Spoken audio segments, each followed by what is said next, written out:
George Leonard, in his book Mastery, talks about enjoying the plateau. Enjoying the plateau. Now, this is an important point because so often we find ourselves racing to get ahead, thinking about our next achievement so much that we can't appreciate the time in between. Happiness is here and now. Happiness isn't the end result. Happiness is part of the journey.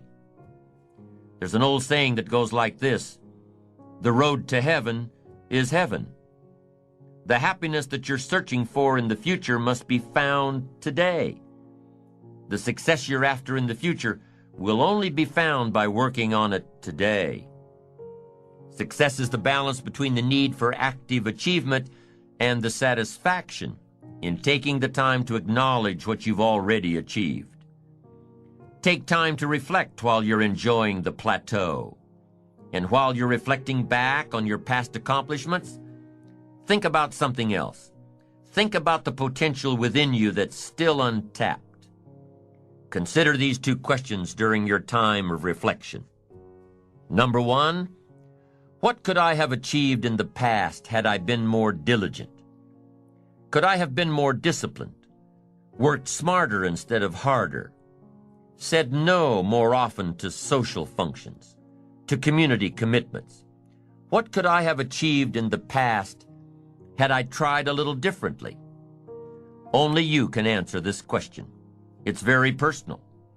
While you're reflecting and enjoying your plateau, all I'm asking is that you dig a little deeper and see if you can't be a bit more effective next time. Work a little smarter instead of a little harder. So that's question number one. What could I have achieved in the past if I tried a little more diligently? Now here's number two. How can I achieve more in the future?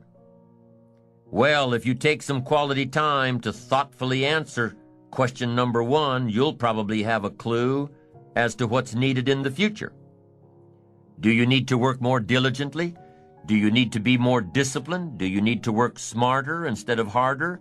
Do you need to say no more often? Do you need to manage your time better? That's one of the keys to reflection. You can put down on paper what worked for you in the past and figure out ways to translate this information into the future. You can design your better future if you can learn from your past. You can face your future with more excitement, more anticipation, when you design a future worth getting excited about. You can see your future and have it pull you, but don't forget to appreciate yourself for what you have done so far, for what you have done today. Know that your appreciation of yourself and your achievements will continue to fuel the fire of ambition. Self-appreciation is an integral part of success. You must develop a strong appreciation for your own style, your own methods, your own process.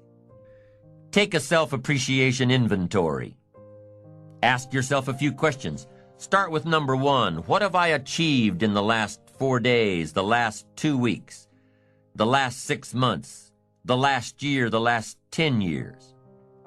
What have I achieved during these time periods? Write it down. Take a self-appreciation inventory of all you've done and all you've accomplished and all you've become. Take inventory of yourself. Now compare this list to your goals. Have you accomplished all you set out to do in the last 4 days, 2 weeks, 6 months, 1 year, 10 years? Compare your list. Maybe you've been so busy trying to reach your goals that you haven't taken the time to sit back and reflect on where you've really been. Look back at your list and say, wow, I really have been through a lot. I really have learned a lot. Look what I've done. Look what I've become. I wasn't like this 10 years ago or even 1 year ago. Look at me. I'm doing okay. Building your ambition takes little steps. 1 step at a time, 1 day at a time, 1 week at a time. And it's like taking your family to a reunion where people haven't seen your kids for 6 months or even a year. They say, my, look how you've grown. Well, you know your kids have grown, but when you see them every day, it's hard to notice. So write down all your accomplishments and see where you've been and what you've done and who you've become. You'll say, "Oh, look how I've grown." And that's step one in taking a self-appreciation inventory. Now here's step two. What could I have achieved that I didn't? Be honest now, this is your inventory. Nobody else has to see it. What could you have achieved over the last week, the last month, the last quarter, the last year? What could you have achieved that you didn't? Would a game plan have made a difference? Would your direction have made a difference? Would greater preparation have made a difference? Would more discipline have made a difference? In how you changed your habits, changed your life? Would time management have made a difference? Major time over minor time? Ask yourself, what could I have achieved that I didn't? Now take this one step further with number 3. What do I want to achieve in the next 4 days, the next 2 weeks, the next 6 months, over the next year, over the next 10 years? What do I want to achieve? Well, all this falls in line with your goals. What you could achieve has to fall in line with what you want to achieve. What you could do has to line up with what you want to do. And what you could become has to meet, what do I want to become? Everything affects everything. And through the proper disciplines, practiced every day, through the proper disciplines, the what could I do has to match up with what do I want to do. And here's number 4. What can I do to achieve this that I'm not doing now? What could I do to achieve my goals that I'm not doing now? What things do I need to work on that I'm not working on now? Remember, it's easy to do the disciplines, the little things every day, and it's easy not to. It's easy not to. Look back at the list you made of your 3 most important work-related goals. Look back at your list of the 3 most important personal and spiritual goals. How are you doing with these? Are you making progress a little each day, Are you appreciative of the progress you've made so far? It's important that you take time out to acknowledge yourself, your achievements, what you've done so far, where you've come, who you've become. Self-appreciation is a stage in building ambition that takes a little more maturity, a greater resolve, knowing that you'll do it until you get it done, and taking the time out to acknowledge yourself for doing it. Self-appreciation comes from already being firmly set on the course of positive self-direction, being on the right track, having that wonderful blend of humility and self-esteem, knowing within yourself that you're accomplishing your goals, and knowing yourself enough and being confident in yourself enough to avoid needless bragging. Self-appreciation says that you admit there's room for improvement, knowing that you're on the right track, but admitting the need for continued growth, more books, more seminars, more skills, more disciplines, greater awareness, bigger vision. There's always more room to grow. There's always more knowledge to gain, always more skills to perfect.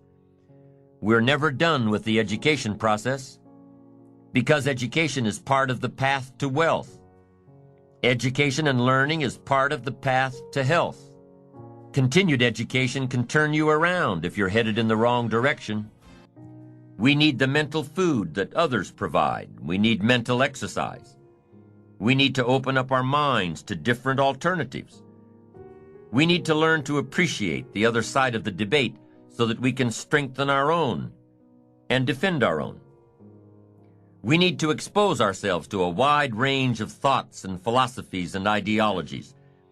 You've got to listen to a variety of speakers, read a variety of books. No one speaker has all the answers for you. No one book has all the answers. You can't get all the answers from one person. We need a variety of influence to give us input, to give us ideas, to manage our business, to manage our relationships, to manage our finances, to take advantage of our time. We need a variety of influences. We need a variety of books in our library. We need a variety of tapes in our video library, our audio library. We need a variety of voices. And here's what else we need. We need a variety of points of view. Points of view can be so valuable. Somebody says, "Did you ever see it from over here?" And you say, "No." So you step over there where they are and you take a look back over here from their point of view. And you say, "My gosh, I never thought from this perspective. It's so different. No wonder you think the way you do." Here's the clue. Take advantage of all that's available in terms of mental food and mental exercise. Be eager to learn. Always be eager to learn, no matter how far along you are in the journey, no matter where you are in your success. Keep that eagerness to learn. Gather up as much knowledge as you can. And then what? Debate it. Put it all on the table and look at it. Dissect it. Turn it around and stare at it. Ask questions. Make statements. Don't take it for granted that one person has all the answers you're looking for. Take their knowledge, but don't take it as the only knowledge.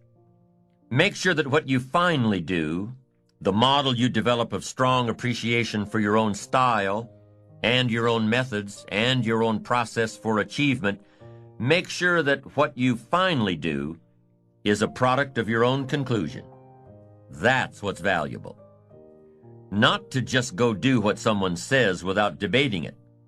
Consider the source and then do it your way. You can take an interest in what someone says, digest it, take notes on it, but then debate it. Look at it from all angles. Be a student, not a follower. Building your ambition is a process unique to each and every one of us. Gather all the knowledge that you can. Then develop your approach as a product of your own conclusions. Your own conclusions, not someone else's conclusions. Your own conclusions. You can't fall for other people's philosophies. They may not be right. As you collect knowledge, you must sort through it and find out what's valuable. Then you can develop your own philosophy. And your own philosophy becomes the most important of your guidance systems, one of your guiding lights. So develop your own plan, lest you get into trouble with someone else's. And debate the plans of others, the philosophies of others, the achievement styles of others, the way others appreciate themselves. Debate all this. Why? Because it affects everything. The value you place on your plan, the value you place on yourself, the value you place on life in general affects everything around you. It even affects how you respect time, the 24 hours a day given to each of us to do with as we please. There's a connection between appreciating yourself and appreciating and respecting time. People who appreciate themselves understand and respect the use of time. Here's what I call the best-kept secret of the rich. Interesting discovery that I made one day.